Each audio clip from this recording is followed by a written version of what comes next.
Hello and welcome to Coffee and Catholics, a Catholic women's talk show podcast. I'm Stacy, one of your hosts, and with me I have... Hi, I'm Alisha. I'm Annie. And I'm Lauren.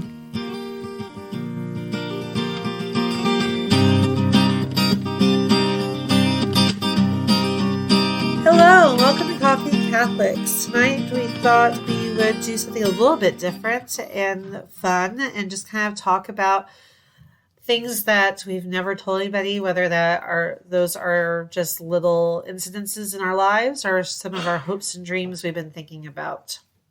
And since this is Lauren's brainchild, I'll let her start. Well, so I have a lot of funny ones that I want to share because I realized that I may have told people these things before, but I've never told all of our 60,000 stranger friends these things before. So that'll be fun. But I guess my whole thing was, I feel like we do cover a lot of really important and serious topics, but it's true that we kind of do think of our listeners as our friends, and friends just kind of giggle and talk about funny stuff that they do sometimes, and it's more random sometimes than that. So we just wanted to let you into our lives. And we kind of edit some of that stuff out for you guys, so tonight we're not going to. Yeah, there's all these conversations we have with each other that are like laugh fests that go on for hours at a time. And we just realized that maybe y'all want to hear that stuff. So I'll go first. Something I have either never told anyone or rarely told or admitted to anyone is that my brother and I got in a fight when I was 16, and I kicked him down the basement stairs. They were carpeted, but I did kick him down the stairs. And he went through the sheetrock at the bottom and had to go to the hospital because he cut his head. It was not serious, but I felt real bad about that. So that's my confession. You feel bad about it. So you got that. Well, I didn't feel bad right away because he actually was asking for it. But if you're listening, brother, dear, I love you. I'm sorry I kicked you down the stairs. No, she's not. That was my husband just chimed in. No, she's not.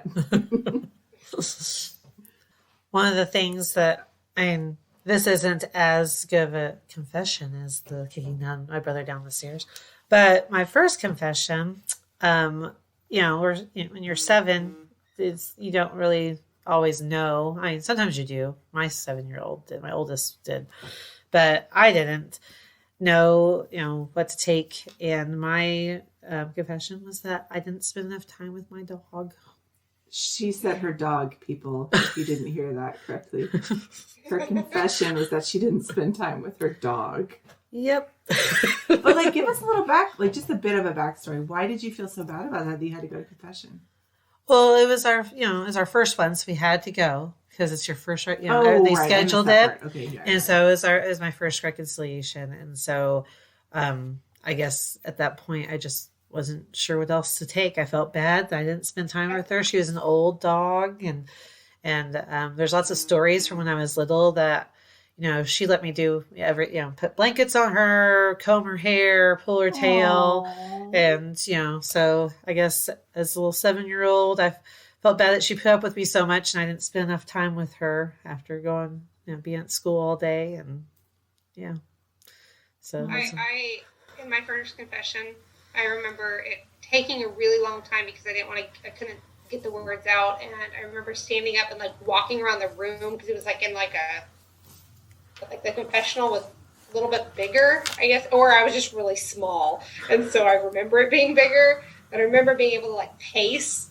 And I finally confessed that I had stolen a tiny little bow from a party supply store. And then my mom knew that and she found out and had me take it back, and I had to apologize to the person. But I confessed it in my first confession, and it wasn't until just a few years ago that I told my mom, I said something about it to my mom. She goes, "That's why you were in there so long." Aww.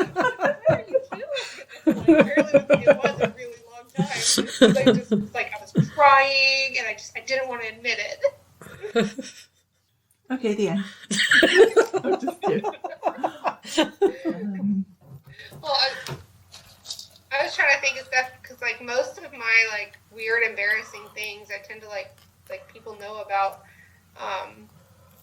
I think I've mentioned on the podcast here before that in preschool I kicked a nun, and but the story of that was that I kicked her. She was the principal. I kicked her because I didn't want to take a nap, and my preschool teacher, who her daughter later married my uncle, so like we've been around each other, and she's told me this story before, like, and she's like, she tried to give me, I would not take a nap. I was throwing a fit about it. I guess that she like threatened me to go to the principal's office, and usually that would like silence other kids, because this sister, she wasn't a dainty little nun, let's just put it that way. And she was quite stern. And that usually would scare the other kids, but not me. And so I got sent to her office, where then my typical was to stick my fingers in my ears, stick my tongue out, and start kicking people. So she had to chase me around the office too, if that's how the story goes. But then later I learned to like naps, and so I straightened up in that sense, I guess, and I learned to like naps. And then I left that school for a little while. When I came back, I was there for pre-K and kindergarten, and then I came back in 7th grade, and some of the kids remembered me as the girl that they had to tickle to wake up. Oh. Because once I started napping, then I just wouldn't wake up. Wow, that's intense. Yeah, but that wasn't my only principal kicking story. So after Catholic school, then I went to public school. In 1st grade, I got in trouble for supposedly pinching a kid on recess.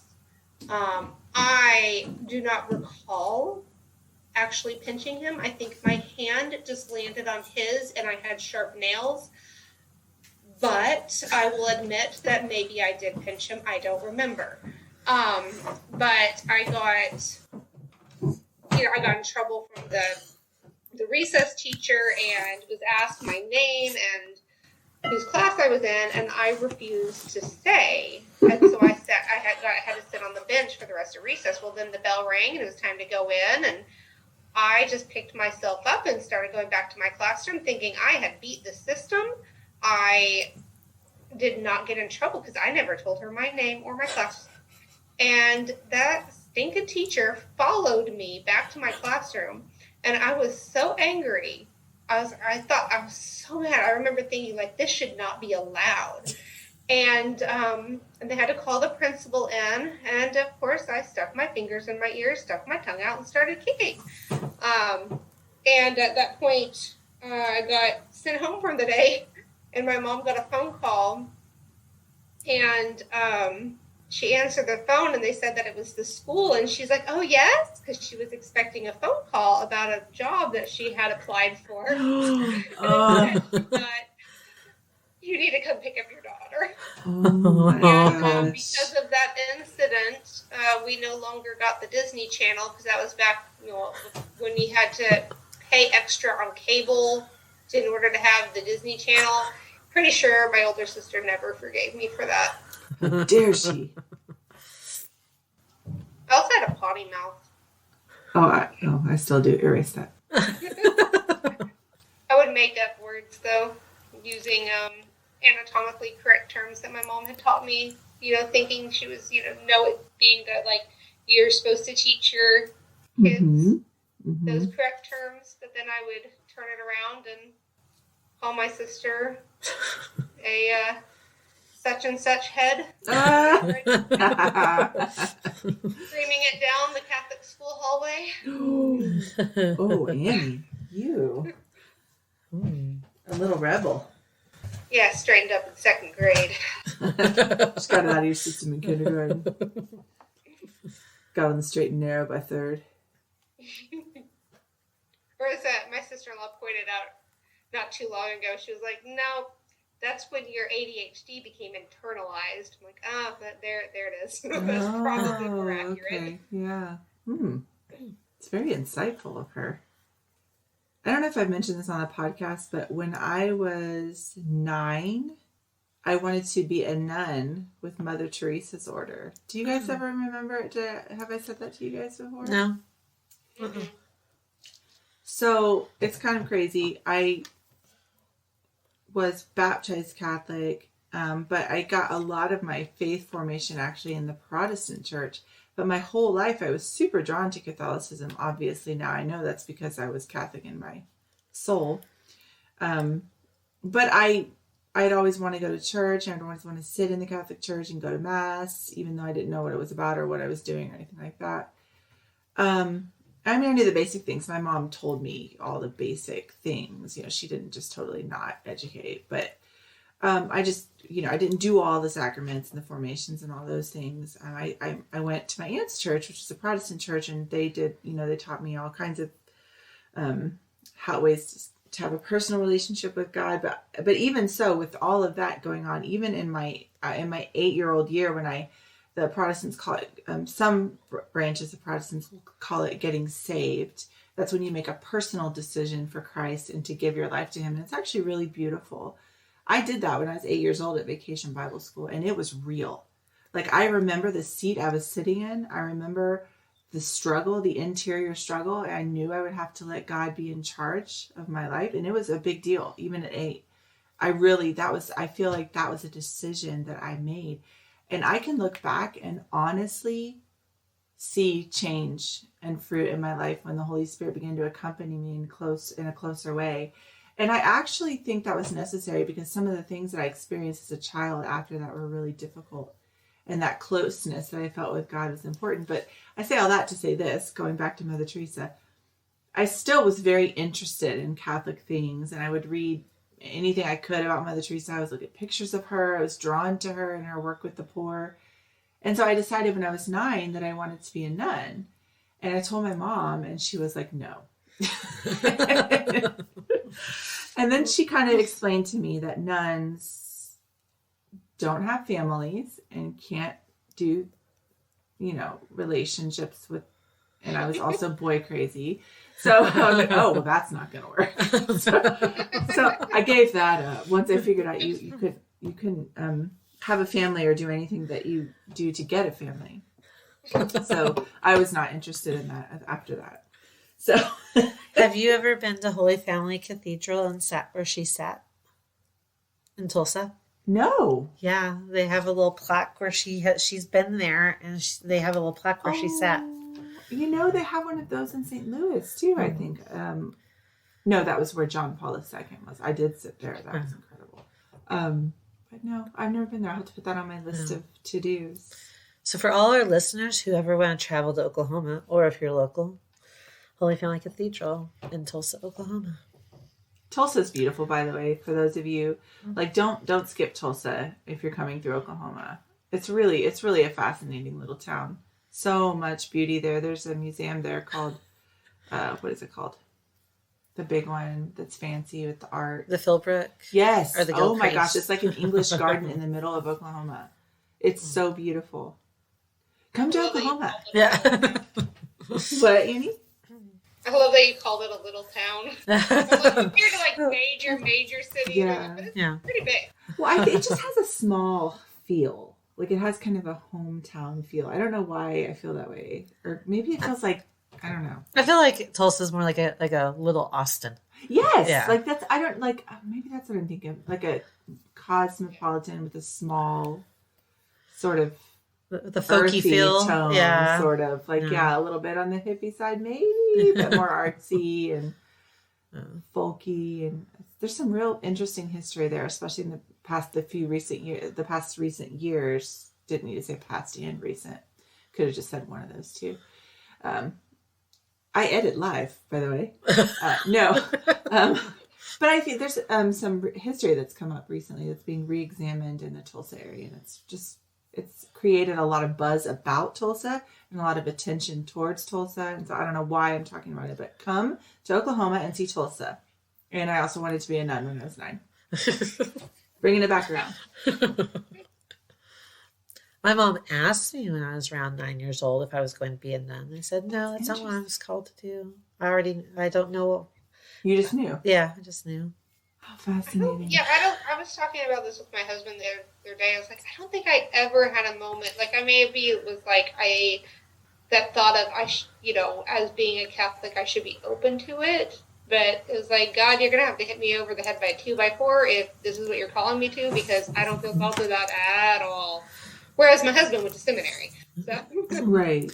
Well, and I'll be honest, I've thought about more as, there's these saints who are married and their husbands died and then they became nuns. Like, that's something that I've thought about.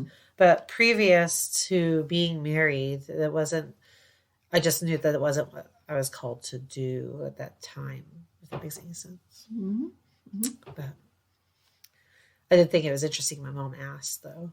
I just wonder where that conversation came from. Like, in her heart? Like, I wonder if she had seen something in you, or like... My mom, I guess she, she's from, grew up in the 60s and 70s. I guess she kind of thought by the time that I was old enough that women would be allowed to be priests. And so I think that she felt like that. She said that I was always trying to imitate the priest during Mass, like when he was saying prayers and raising. She said it was a little embarrassing because, like, he'd raise up the Eucharist and I put my hands up and things like that. So I think she thought that because of that, she felt like there was some sort of vocation. Yeah. Mm-hmm. I think that's so lovely. Like, you're just trying to enter into that Mass as a little girl like that. That's that just gives me goosebumps. I think it's sweet. I love stuff like that. I like watching kids do that. Our listeners probably don't know that I sit here and doodle the entire time. She does. Literally the entire... And Stacy does it too. Stacy Not draws. today, but I do, yeah. Especially when there's something on my mind and I have to get it out. I've always wanted to be, like, artistic. I'm not, I doodle, but I'm not, good at drawing. But I've always wanted to be artistic, but I don't have the patience to actually, like, learn, how to, because I don't have that, like, natural ability. But I've, like, picked up different crafts at different times, and they last, like, I don't know, a minute.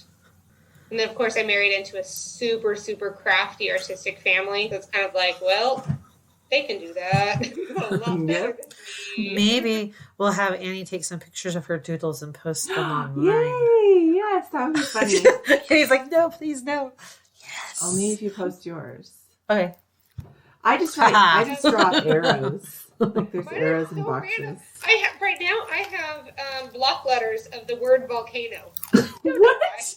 We're not even talking about volcanoes. I could talk about volcanoes. I walked around a volcano for my 25th birthday in Costa Rica. Okay, so nobody knows that. Yeah. Say it again. You walked around? No, we hiked around an active volcano in Costa Rica for my 25th birthday. Because I'm kind of a geology and meteorology nerd.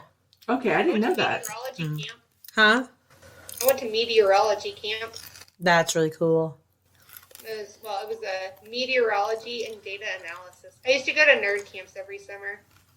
So I got a free calculator. One of the, like, nice graphing calculators. It lasted me a long time. Did it come with a pocket protector? Did you put a piece of tape between your glasses? I did when they broke. Engineering camp, and we got bees drunk. You got bees drunk? That's kind of cool. That is kind of cool. Yeah, that was Go back to the hive and tell them the wrong directions. If they make it there. So what was the point of that? Like, you guys were trying to study something about them or their behavior when inebriated? I don't remember. I think it was just like a data analysis thing of what they reacted or, like, I don't remember. I was in high school and we just thought it was really funny that we were doing that. That's all I remember. Mm-hmm. And yeah, so I went, like, I don't know, all through high school, like every summer I went to a different kind of nerd camp. And But volcano, I was doing my student teaching in Costa Rica, and I turned 25 while we were down there. And so the other student teachers we would get together for holidays and weekends. And I had told them that I wanted to go to Volcan Arenal for my birthday. And so for Holy Week, that's where we went, because my birthday was right around Holy Week. So, which, by the way, if you're ever traveling in a Central American country, a lot of places take off for Holy Week, and it's really hard to find transportation.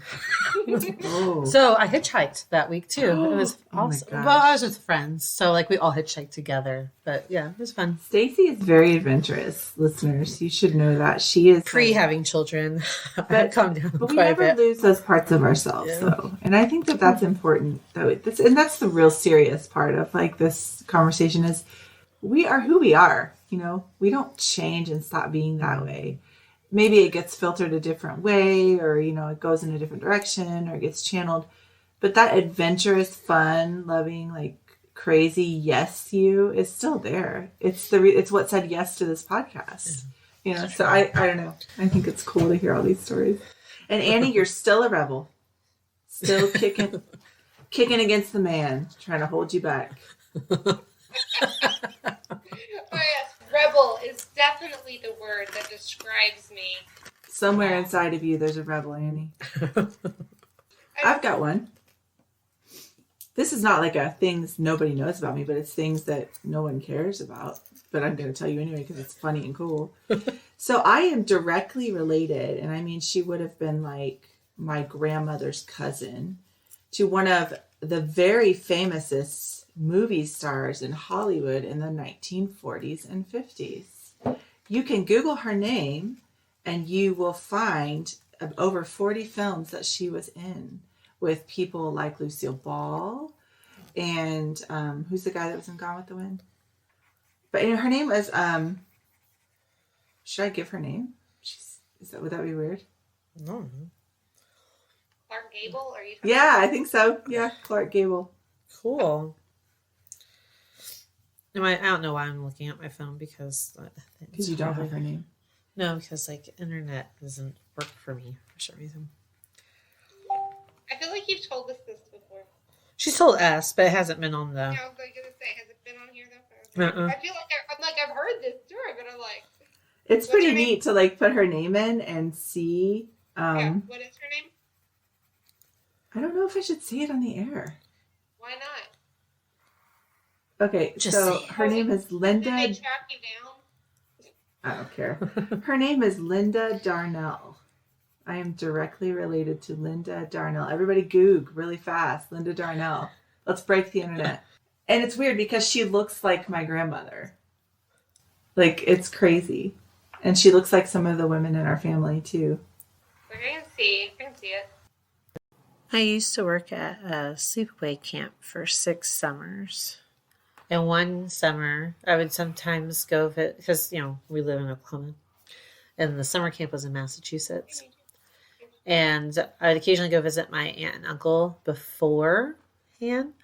There was one summer my uncle flew me to camp in a helicopter What? because it was faster. Yeah. Oh Because my gosh. he's retired now, but for a long time he was one of 2 guys that if you wanted to get your helicopter pilot's license, you had to take your test with him. So he used to fly for the president too. So pretty cool. I never got to go to camp in a helicopter. Well, that year, so I was one of the stagecraft instructors. So that year, for all of the plays, there was a helicopter hidden in the set. Oh, that's so cute. Yes, Stacy is a thespian. I bet that's something that our listeners don't know about you. She is. Well, tell them about what you did in college, and you were like in charge of stuff.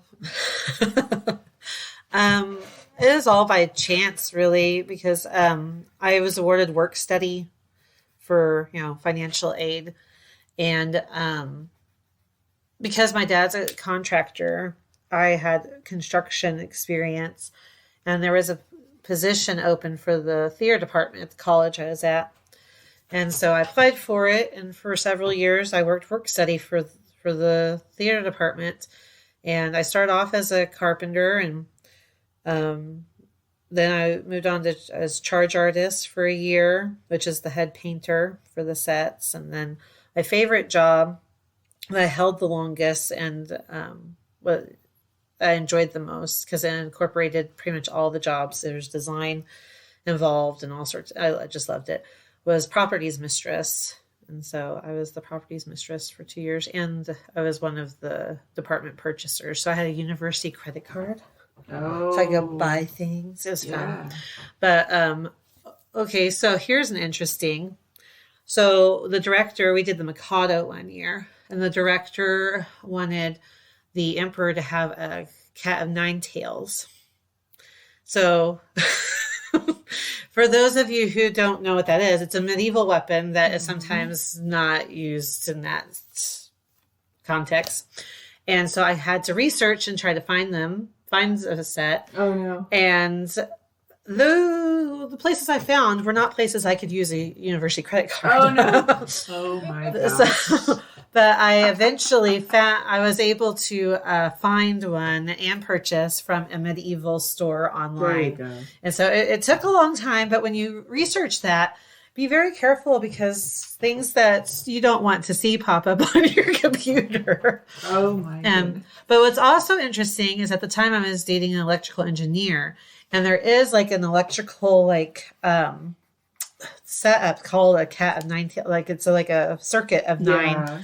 And so so either it's this really totally opposite thing that's weird and a little dorky, or someplace you don't want to go. Yeah. So you have to be really careful. So the theater world took me in a lot of interesting places like that. Yeah. And but with that, I also, because of that experience, when I worked at camp, I actually applied for a different position, and the camp director said, well, you have a lot of theater and music experience. And I said, yeah. And so they hired me for stagecraft, and I also did the camp band class too. Oh, so cool. but I loved it there. There's some people who I know that met there, are married, they take their kids there every year. Like it's a big thing. It's a family thing. Yeah. I love that. It's, yeah. The only reason I really stopped working there is because, it's back east. They start school later than we do. And when I graduated and started teaching here in Oklahoma, school started before camp was over. And so my schedule just didn't allow for me to continue working there every summer. I miss it. It was my home away from home. Still, you miss it after all these years. That's beautiful. No, when we took this trip this last September with my dad, it was like being home. Like I hadn't been back east in a long time. It was nice being there. Isn't that interesting that you didn't grow up on the East Coast at all? No. And you feel that is your home. And your dad was raised there. Your parents are from the East Well, my Coast. dad is. My mom's from Oklahoma. Oh, okay. Yeah. That's really interesting. I feel that way about Iowa. That's where all my family is. My mom on my paternal side, my dad's side. And of all the places in the world that I've ever lived, having never actually lived there, when I travel back there, that feels like home to me. My dad does like to point out that I've never spent a winter there before. That's okay. So, yeah. summers and a couple falls I've been there, but I've been in New York during winter time, because that was one of my birthdays. I think it was my 20th birthday. I was in New York City, and for my 21st, I was in New Orleans. See, I like to travel. I traveled a lot. She did. Traveler. Yeah. You know what we should do? Listeners, I want you to tell us what you think about this idea. What if we organized a pilgrimage at some point, like a Coffee and Catholics pilgrimage, and we what if we all, and now we're all just dreaming with you and just thinking, what if we figured out somewhere we all wanted to go and went on a pilgrimage together with Coffee and Catholics? Oh, that'd be so much fun. Listeners, would you want to go? And if so, where would you want to go? Where should we do our pilgrimage? What say you? That'd be So awesome. in the comments after this podcast, tell us what you think. And if you're just listening to us after having watched us on the Catholic Faith Network recently, please go back and review our more serious podcasts, because I promise you there's a lot more substantive stuff that we talk about than we are today. We just really wanted for you to see a different side of us and to see that we're just people like you that hang out with our friends and just talk about things. And well, when we started this podcast, we did a whole like little kind of like a bio, like a whole you go back on our Facebook page and do a search for host focus, and we have focus on all of us from our backgrounds and everything there. But and then last year about this time we interviewed each other and gave a little bit more information about each other. And so we just think every once in a while it's nice for you guys to know a little bit more about us than just the hard topics that we talk about. While we think it's important to talk about those topics, I think we also think it's important to laugh and rest and play together too. So tell us some of the things that people don't know about you in the podcast too. G-rated all, please. All G-rated stuff.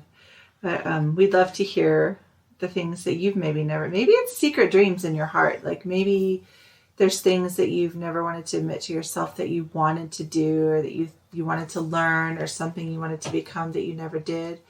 This is your space to tell us. We actually are going to sit and wait and be excited to hear what people say. We want to hear about those secret dreams in your heart. My secret dream is that I want to own a bookstore, and on top of the bookstore, I want there to be a bed and breakfast. And then on the third floor, I want to live in that third floor in a tiny town in Europe and run all of them with no unlimited amounts of money ever. So that is my dream. What is your dream? I want to learn French. What are the little dreams in your heart that you maybe have never taken the time to just vocalize? Those are important and they matter. And so do all these little funny moments. And we want to hear about that too. Just a little, because you mentioned French. We learned about today when we're recording is the feast of Saint John Newman. Oh. And he was not born in the United States, but he came over from, I believe it was the Czech Republic, because they had too many priests. So his archbishop he went to seminary, but he wouldn't ordain him because they had too many priests. Wow. And so what he came. A great problem to have. So he came over here to the United States and ministered to people in rural areas. And what's interesting about him is that he learned 12 languages so that he could service the people that he so he could serve the people in his community. 12 languages. 12 and this languages. is in the Czech Republic, you said. Well, no, he can't. No, it was here in the United States. Oh, here in the United States. Because he's from the Czech Republic. Okay. But then he moved here because he wanted to be a priest. He felt called to be a priest. And they wouldn't do it because they had too many priests at the time, which is, yeah. And so he came over here, was ordained by a bishop here. And how? I believe it was 18 something. So late 1800s. Yeah. And so, fascinating. But we just learned about him today on Catholic Sprouts. My children and I did. That's awesome. It's not his feast day now as you're listening, but it was his feast day today as we were recording. And I just thought that was really cool. As a language person, I really thought that was really cool. And my kids and I tried to figure out, well, what languages would he may have? He probably already knew Czech, and then thinking about the immigrants and are coming over to our country, French. Probably learned French, German, Spanish, probably, just in case they sent him somewhere. He must have had some sort of just gift, a linguistic gift, because probably living where he lived, he probably already knew probably 4 or 5. Yeah. So I'm wondering what were the languages that he came here and then learned in addition to that. Because he probably already knew. In that time period, he would have had to learn Latin for the Mass. Oh, right. Okay. And then we figured English because he moved over here to it. And so, we just kind of went through a couple of the languages of thinking about who was immigrating to the United States at that time, Dutch and... He probably already knew, maybe Russian or Ukrainian or some of the Slavic languages. Oh, wow. That's so cool. Yeah. Well, for those of you that have secret dreams of learning languages, or traveling, St. John, or of 12 languages, whatever he is. That's probably not an official patronage. Pray for us. And as always, thank you for joining us. Thanks. Thank you.